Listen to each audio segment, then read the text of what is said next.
was one of the wildest weeks Wall Street has seen in decades, with both historic gains and slides, depending on the day of the week. And there is still more uncertainty ahead. On Wednesday, just hours after taking effect, President Trump put a 90-day pause on his reciprocal tariffs against dozens of countries, but left in place a 10% blanket tariff. But as the week has progressed, so has a trade war with China, which has placed a 125% tariff on the U.S., and President Trump has placed a 145% tariff on China as of this recording on Friday afternoon. The moves have rattled the global markets with uncertainty, causing large drops earlier in the week and a massive rebound not seen since World War II. Kentucky's congressional Republicans are among the few breaking with Trump and openly questioning if it's a good economic idea.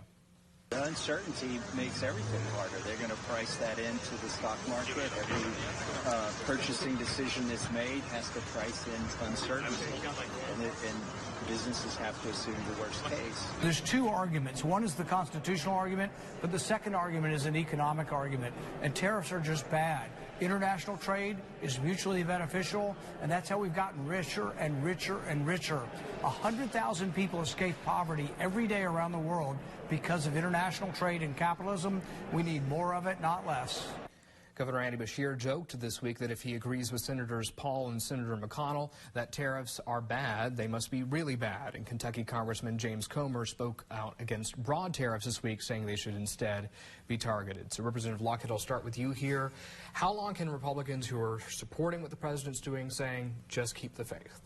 I think it's important, when we look at the economic impact of a tariff and look at exactly why a tariff is placed there, what it does to the markets and so forth.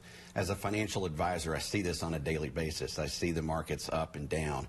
But it's important to look at the broader scope here, because I appreciate what the president is trying to do. For years and decades and years, other countries have ripped off the United States. And we have not been doing things correctly in terms of trade. Other countries have said, we're going to charge you for your goods, but then we don't charge for theirs. We have trade deficits through the roof. And so whether or not this particular policy is going to be the answer, I guess, is yet to be seen. I would say probably if it's more targeted to individual countries like China is something that I would say would probably work better. But I think what we've seen as of today, all these other countries are coming to the table going, we want to negotiate. And that was the goal. That's what the president was trying to get to, and that's what we've seen is happening. Well, let's bring in Representative Stevenson here. Democrats have been very critical of the tariffs so far, but the economy is not usually a winning issue for Democrats. So how do Democrats prove that they may have the better economic approach? We are clear that we want Americans to have more jobs. They need jobs so their families can thrive. But what doesn't work is to take what is happening and on, off, tariffs, no tariffs, you, not you, me, not. It confuses the family, it confuses the market. There is a way to get people, countries to the table and negotiate without causing terror in families. Any response you have to that? I think we've seen the last 4 years prior to President Trump, we saw how the Democrats take care of the economy. We don't want to go back to that. And I think this is a way to say, let's make America bigger on the world stage, and going back and forth, if it's in terms of taking them off, putting them on. Trump is a smart man. Whether you like him or you don't, he's a businessman. And I believe what we're going to see is the end result of countries coming to the table going, yes, we want to negotiate. We are not going to rip you off. And I would say this.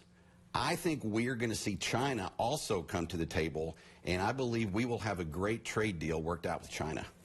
Well, by this time next year, we'll certainly get a better idea of what the long-term impact will be, and we'll have some time for y'all to come back into session. If the General Assembly is in a position where it has to help any sort of affected industry by this, first, is that y'all's role? And second, what tools would y'all have at your disposal to help if you needed to? I think that's a great question. We want to make sure, and I think we're all going to be on the same page here, we all want to make sure that our Kentucky industries are are protected, that they're at the forefront, that the policy that we come out with, or even that comes out of Washington, helps our families and our businesses and our communities. And so whatever the General Assembly can do to aid that or to help that, then I believe you're going to see that happen. Last word on this, Representative Stevenson. We have thousands of people that work for foreign companies that are situated in Kentucky, and they could be impacted by that.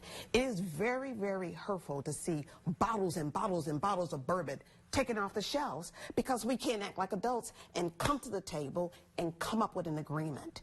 We are losing in Kentucky economically. And the one thing that we both agree on is we want to take care of Kentucky families. And this is perhaps not the way to do it if they're fearful as to whether or not they'll have a job or the ability to take care of their families. At the end of the day, we do want to see the best for our Kentucky families. We'll have to leave it right there, but we still have more ahead this morning.